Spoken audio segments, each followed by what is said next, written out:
Well, welcome back to another session of 8th grade drawing project from the drawing unit.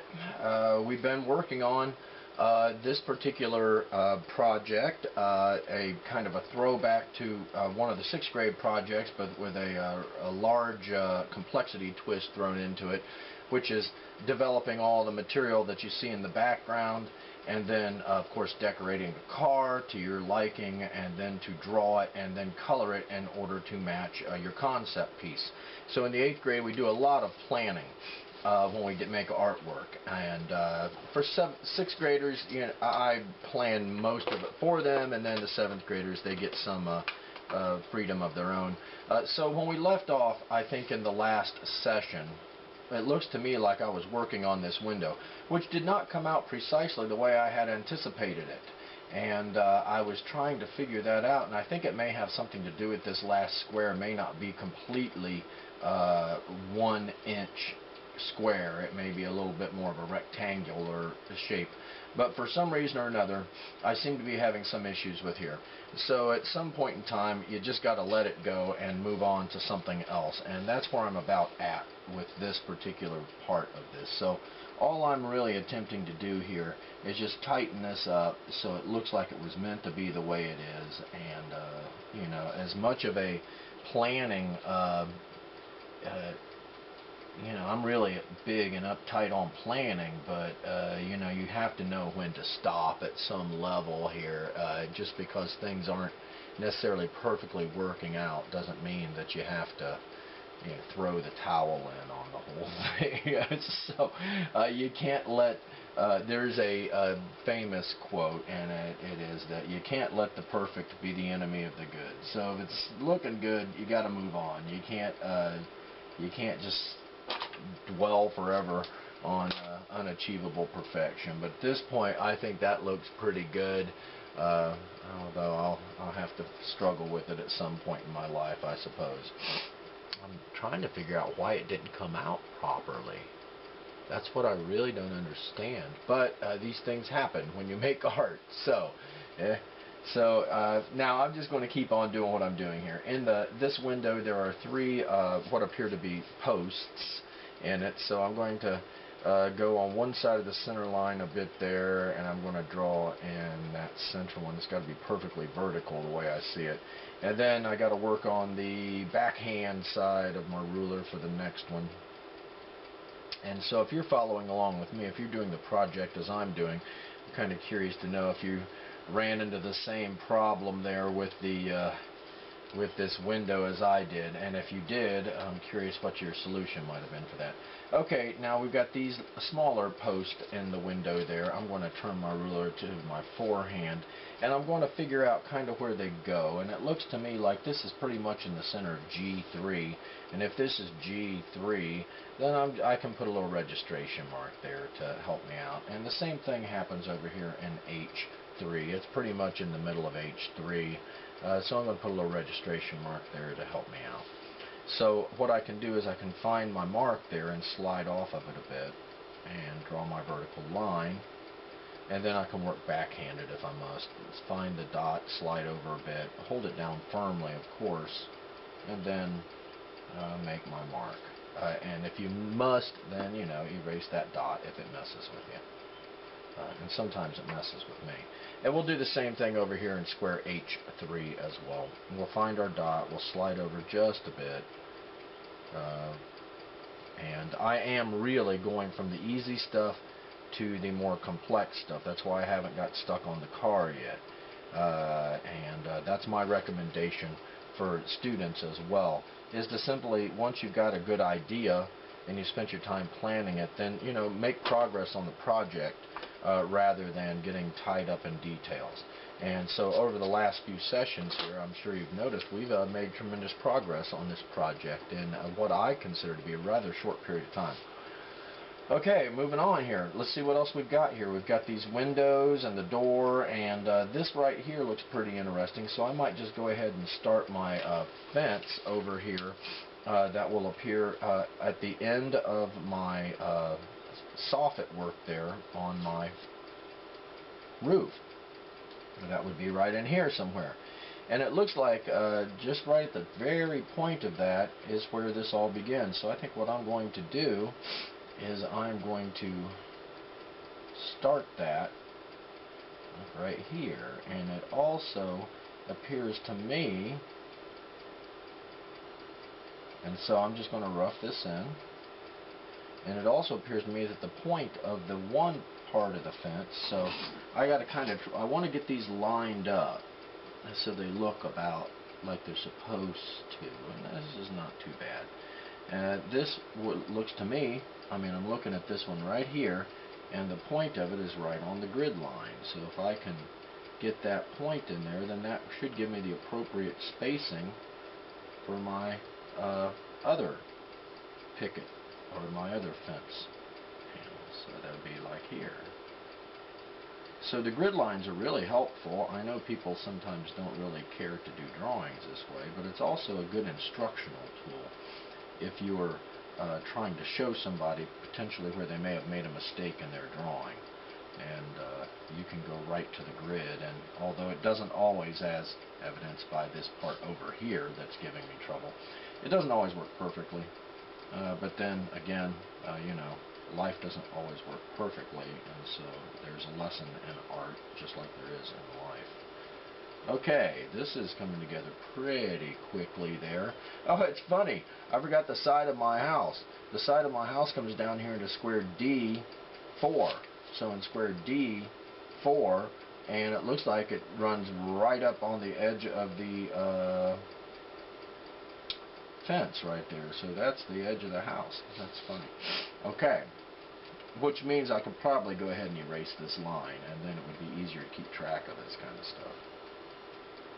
Alright, that's starting to help. Now I'm seeing it.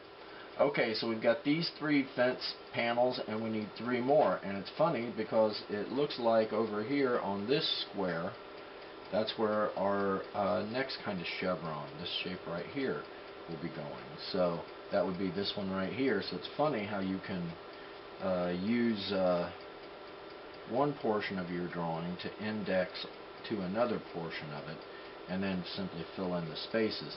Now it looks like there's 2 full fence pickets in here, so we've got to try to space those out in this zigzagged approach like this, so that they're, you know, nearly identical in width and appearance. So the zigzagged line, a series of chevrons. These are shapes that we've discussed numerous times during the design unit, and I'm sure after that as well. Okay, so my fence is starting to look pretty good. So I'm just going to get my fence post together, and then these come all the way down and will land on the tire somewhere down here.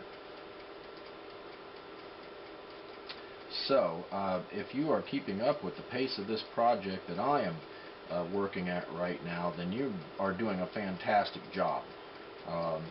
If you're drawing what I'm drawing, then you are doing a fantastic job. I am working pretty quickly here. I know that you can pause the videos if you so desire. However, I do want to be understood more than I want to be done fast, and in this case that can be difficult to do. Okay, so look, we've got our fence pickets there. I'm even going to go ahead and put in my nails. 2 per,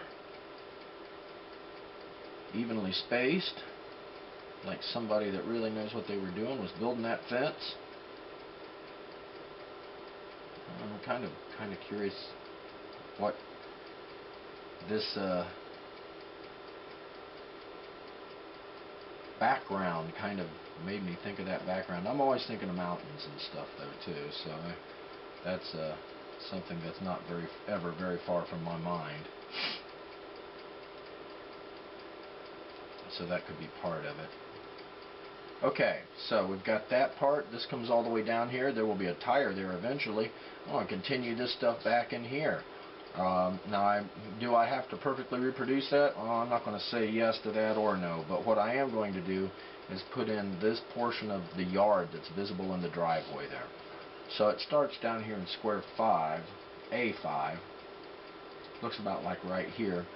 and it comes up until it touches right here on this fence. So if I give myself a dot right there to shoot at, and I put a dot down here, then this would pretty much go from here to here, and then it goes pretty much straight sideways,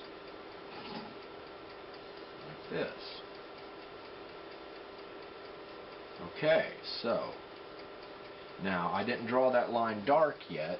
However, I am going to, as you can see, it's kind of representing some foliage or like a yard in there. So I'm going to now densen that line up as it kind of works its way along with this yard greenery, you know, whatever it is that's next to my driveway in this picture. Probably moss and mulch and who knows. I like to think it was a nice lawn. But hey, in this case, it's just a representation of a lawn.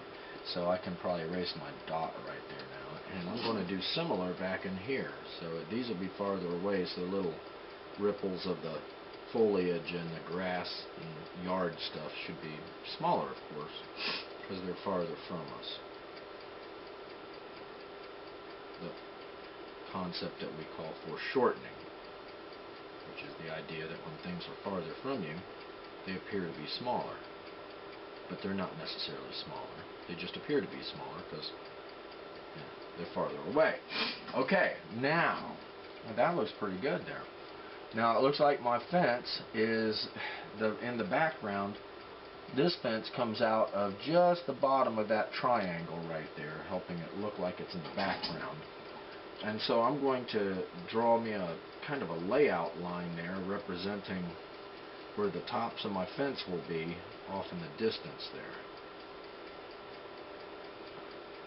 And then, you know, I guess I could figure out how many I get per square.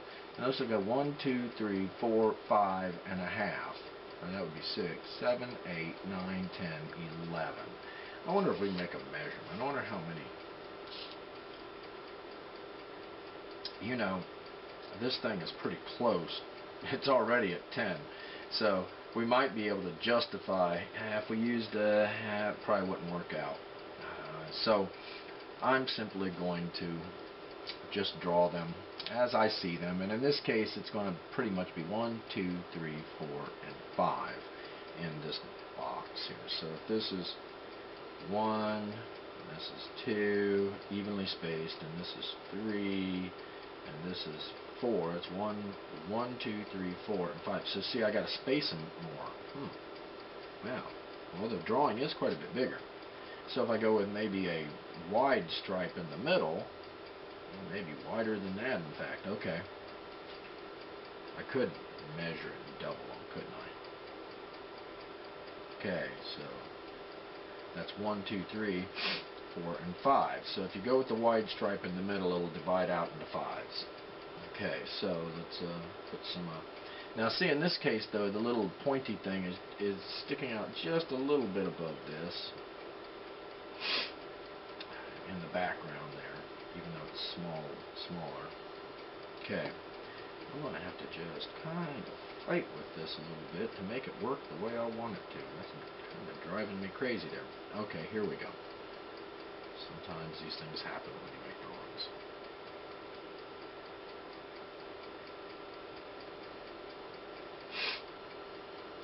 Okay, so now it's starting to kind of shape up a bit there.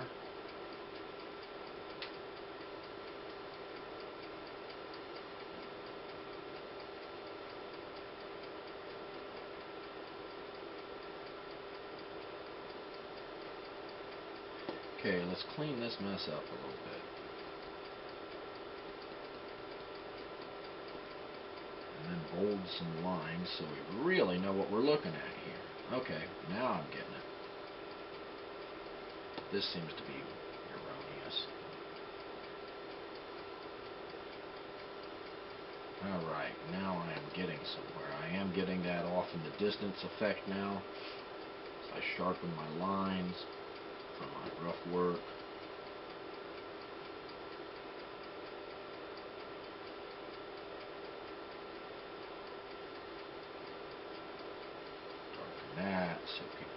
closer to me. Trim this up a bit here. So it looks like it's the edge of the driveway, kind of off in the distance there. And then just continue on with the touch-up work. And we're getting, I think, starting to run out of easy things to draw here. So I may have to start considering what we want to do when we start the car. So we're just going to keep, but for right now, we're just going to keep drawing that fence line in the distance.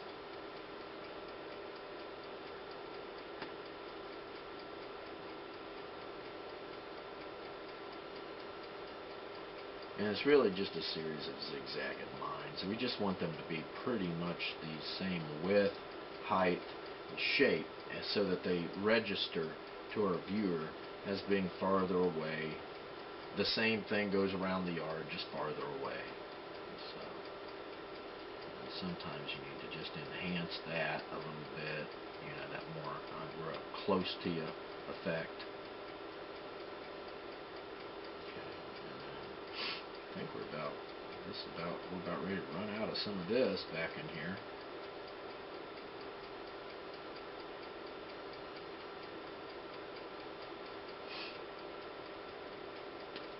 So yeah, if we were in the physical classroom, of course, we would all be working on this also like this together. I kind of going to, I think, adopt that approach anyway. I've been experimenting with it for a couple of seasons now, and it seems to be working best. So this direct instruction approach is a good idea, and I will probably stick with it, at least until I start noticing it isn't working. But in this case, most of the classes in art, it seems to be working just fantastic. Okay, now, let's see here. This looks like it has come along. So I'm going to just go ahead and dark bold this line from my fence up there, so it gives me that kind of sense that it's up there closer to me. Alright, now that I'm looking at this, I can erase yet some more of my grid lines, I believe, in order to clean this drawing up, and so it's more relatable when it comes to the images that we're putting into it, because we're starting to run out of easy things.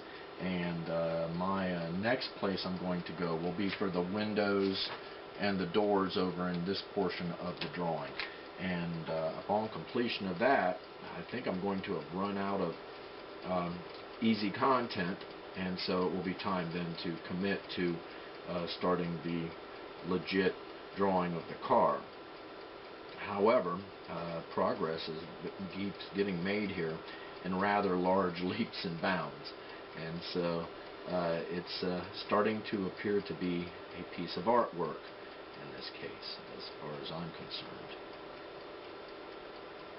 instead of just another class project.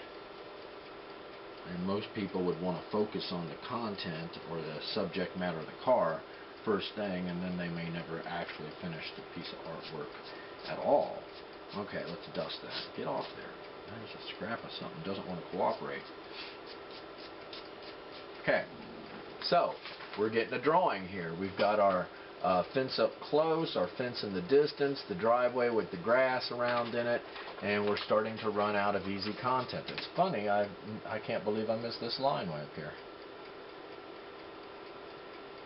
Should have jumped out and hit me right in the face, but it didn't. Okay, there we go. Now, it seems to me that once I start getting this portion of these windows and doors in, that it will be time to move on to really doing the automobile itself. So what I'm noticing is that these tops of these windows are just below the grid line, and so in this case that would be about right here. So I'm going to lower that just a bit below the grid line, and it looks to me like this side of the window comes out just a tiny bit past the edge of the grid line. So I want to get that. I've got my ruler upside down. No wonder I can't relate. Okay, there's my grid line. Just slightly lower than that. Just slightly. There's a space in between it. And then I'm going to strike in a line that goes from the edge of the picture and just barely crosses that grid line. And then I'm going to slide down a bit, representing this piece right here.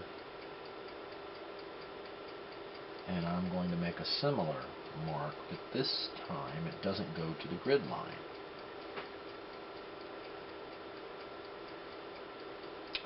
Okay, so that means that I can turn my ruler in this direction, and I'm going to draw down, but I'm not going to go all the way to the corner, as you can see here. So I'm going to come down about right here, and I'm going to just stop for now because I know the end of that car is in there somewhere. Okay, I'm going to do the same thing with the other piece of the trim work around the window. I'm going to find this line, and I'm going to come downwards, but I'm not going to go all the way, because I know that somewhere in there is the end of this car right in here. Okay, so I can also do the same thing with the bottom portion of the window. It looks like it's just below the grid line, so if I'm a grid line, I'm going to go just below the grid line. And then I'm going to draw a line, but not all the way to the corner. In fact, about 2/3 of the way. It's about right here. And then the bottom of it will be about this distance, and I will probably not quite go as far with that because the curved portion of this car makes this line shorter. Alright, so now I know that there's no car hanging off in that window there, so I'm going to go ahead and erase this portion of my layout work out, so it doesn't look like there's something in front of the window. And there is, but it's just the corner of that car. Okay, now maybe this should come out of there too.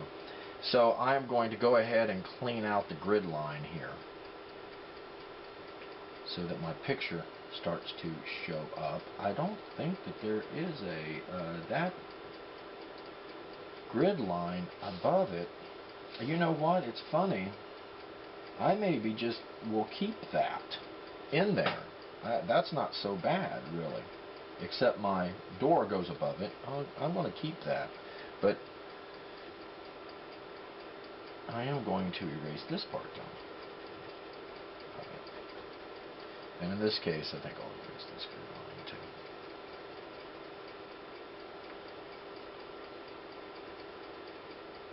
Okay, so I can dust that out of there.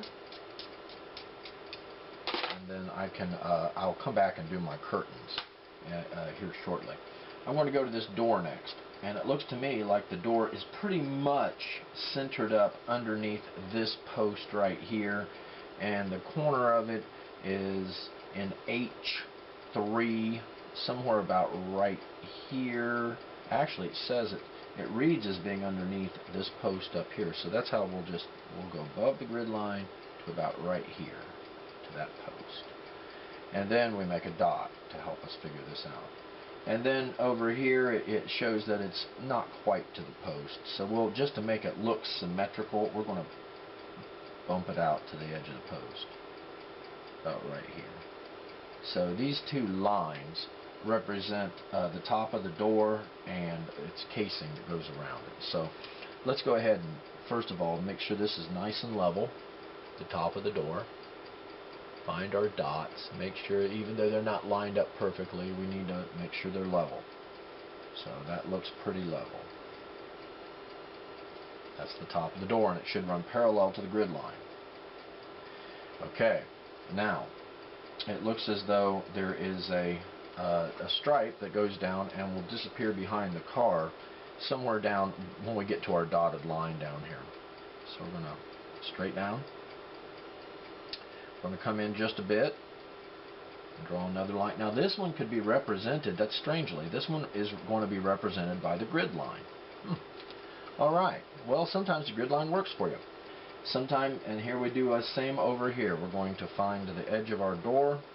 We're going to draw a vertical line, goes down to where our dotted line is, representing the space reserved for the car right now. And then working backhanded, we're going to estimate about this distance. And then we're going to hold our ruler and such a manner so that we can draw a vertical line. Come on, vertical line. There we go. And it's going to stop at the grid line. So let's see what we can do here. With a little bit of cleanup work, the door is becoming starting to show up. And we'll clean that out of there. The grid line that cuts through it, I'm going to erase away also. Okay, so we're starting to dial in the drawing. It is starting to appear to be, I mean, if you ask me, this drawing that we see here is starting to appear to be like this drawing right here. So that's a good thing. Well, we're going to continue on then with our next window. And the next window is clearly in square G4. So here's G, 1, 2, 3, and 4. And I'm going to bet it runs level with the previous window. So if we index off of this line, the top of the window on the other side, then we should get a pretty good idea where this window goes. And it looks like it starts just in the corner here of square G4. And so I'm going to estimate that that would be about right here. Okay. And then it will terminate right up against the grid line where E and F separate. And that's odd. Okay, so let's. I'm going to have to raise my dot a little bit. Okay, we're going to go from here, find our dot, and it's going to go all the way to the grid line that separates E from F. To here, it looks like. Okay. Now, it's also going to, the bottom of the trim work will line up with the bottom of the trim work in the other window. So we'll line it up right here with this trim work, and we'll draw our line. Now, you might want to draw some of these lines lightly because they will need to be erased, parts of them. So now we've got the upper trim over here. We're going to simply turn our ruler vertical. And just like we did with the other portions of our drawing, we're going to draw a vertical line. And it will stop at the dotted line area where we are going to begin our car. Now it looks to me like there's a little space there between the trim and the edge of the grid line. So we'll make it about the same width if we can. And here we go again. We're going to stop where it hits the area reserved for the car. Clean out some work as we go along. And do some touch-up. Okay, now lastly over here, and we can see this through the windshield of the car, we can see that the far portion of the trim work is, so we're going to use that grid line is going to be part of our window that we see here in the background. So we can go ahead and bold part of that to about the same level as this. And then about the same thickness. Set it up there and compare to this. Compare to this. There we go. And then we're just going to draw a vertical line. And it will stop where our box that we made that's going to set up our car is at. Okay, so this is all starting to look like the picture that we have right here. I'm going to go ahead and get the curtains done in. So they're just kind of like big K shapes there. And reverse over here. Okay. And then there's a tie back that holds the curtains back here. And another one that holds them back over here so they look symmetrical. And then there's that little fabric in between the two of them. And then we'll put some pleats in there representing little folds in our draperies. Alright, so we're kind of starting to get somewhere with this now. We'll go maybe to the other set of curtains since we can make that look pretty symmetrical too. Now look, in reality we want these to be symmetrical, so portions of them may be hidden by the other curtains. By the automobile when that time comes. So we can't quite draw them in completely, but we can draw them in enough so that we get a good idea of what we're trying to achieve here.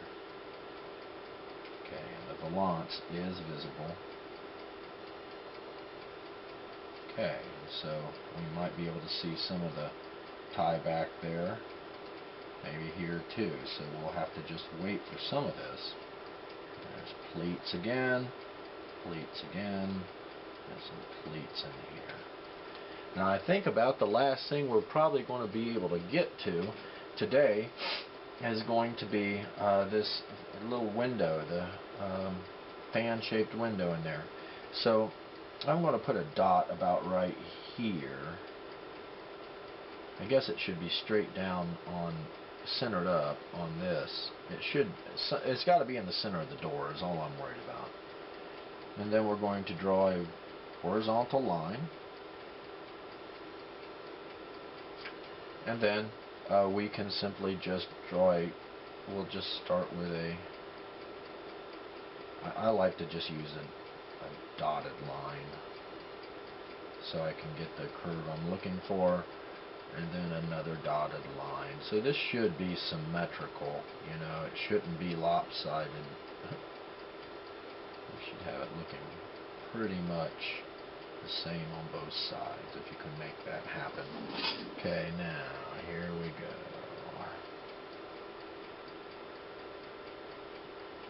Okay, so I'm going to divide this into little decorative triangular panels. Although looking at it makes me think of pizza.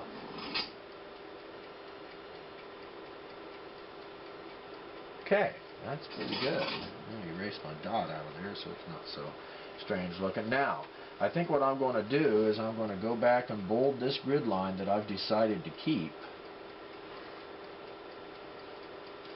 in my picture of my house.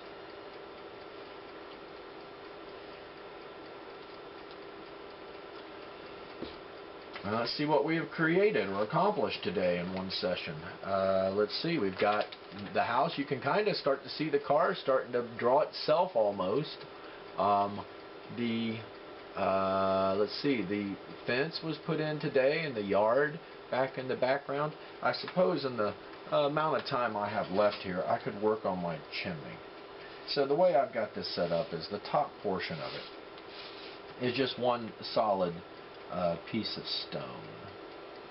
So I'm going to go ahead and that should be horizontal, perfectly horizontal if we can make that happen. Okay.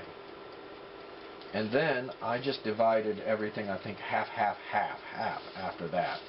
So, or you could even just make a series of, if it's got 1, 2, 3, 4, 5, 6 markings on it, I wonder what that would be if I measured it out. Well, not enough. But I'm simply going to just cut it in half, and half. So if I go, if this is about half of this line right here, from here to here, and then that's half, and then that's half. That's a big half. So I'm going to move my other half down. There we go. That's probably better. So that's half, half. Maybe that'll be enough. Here, I'll make it like this. Let's see if this is a little mortar joint in there. Same thing up here. And then here's another one. So the mortar is that cement that holds your bricks together.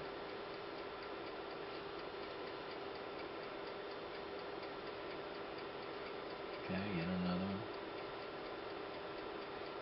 Let's see, down here we might have just a little indication of something happening down there. Now I'm going to go back and just divide that in the middle, see, right here. So I'm going to go line, skip, and then a line, slide over just a little bit. That's my mortar joint. And then I'm going to do this over here. I'm going to go about halfway right here and right here. Oh, and down here too. And I'm going to go line, I'm going to slide it over a bit, another line, thus making a mortar joint. Same thing here. There's a line down here. And I think if we probably could make a little mark right there. Wow, I wasn't expecting that. Okay, that's kind of good. Looks pretty good. So we've made tremendous progress. Next session, we're going to start the car. We're going to start drawing the car. And that, of course, will start with setting up our tires in the proper place and trying to get the outline of the car in. And then in a couple more sessions, we should be ready to start coloring it. So like I was saying, when we first started all this, it seems like if you draw all the easy stuff in first, then the car begins to somewhat draw itself. And I stand by that statement. This car is starting to appear out of the numerous grid lines that we used to have. There's a picture beginning to develop here. And that picture will look like this when we are done with it. Okay, it's been a good session. We'll begin drawing on the automobile next time. Have a good day. Thanks.